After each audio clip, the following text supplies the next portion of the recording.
In this video, I'll show you how to cut and sew a front pocket with ruffles. You need your main fabric and another fabric for the ruffles. It can be tulle, organza, chiffon, and so on. I'm using tulle here because it doesn't fray. I've gone ahead to fold my fabric into two because we'll be cutting the two pockets at once. Mark out a square 9 inches by 9 inches. You can make yours 8 by 8 inches or 7 by 7 inches or even 10 by 10 inches depending on how big you want your front pocket to be. Then cut out. Since we folded into two before marking, we have successfully cut the two front pockets at once.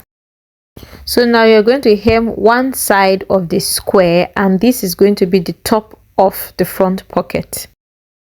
Around the other three sides of the square is where we're going to attach our ruffles. Now go ahead to cut strips of tulle fabric 3 inches wide. Cut multiple long strips and you fold into two.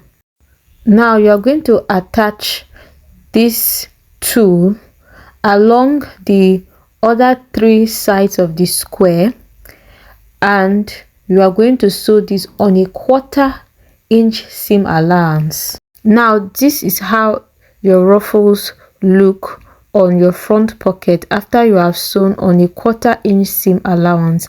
Now you're going to push in that part you sewed in and press to keep it in place.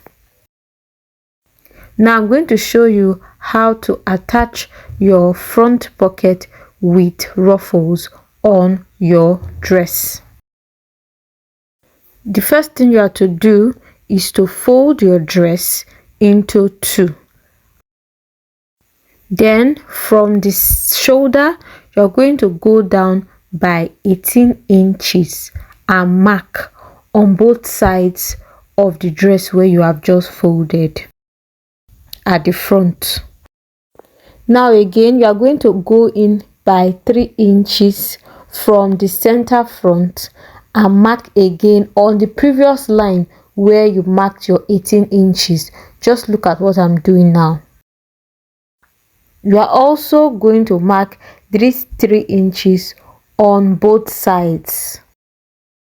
What we just did is to mark where we are going to start attaching our front pocket with ruffles. So you see me now, I'm attaching the first one. I will first push that raw edge where we attach the ruffle in, like you see me do, and I'm going to pin it in place before taking it to the sewing machine. So this is the first one. You see the way I started attaching it from that 3 inch mark from the center front. Now we are going to sew around the edge very close to the ruffles to make it stay in place, just around, neatly around. So this is the front pocket with ruffles after attaching. I hope you found this tutorial very helpful. If you did, please don't forget to leave your comments in the comment section below. Also, don't forget to like and share and subscribe. I'll see you in my next video. Thank you and God bless. Bye bye.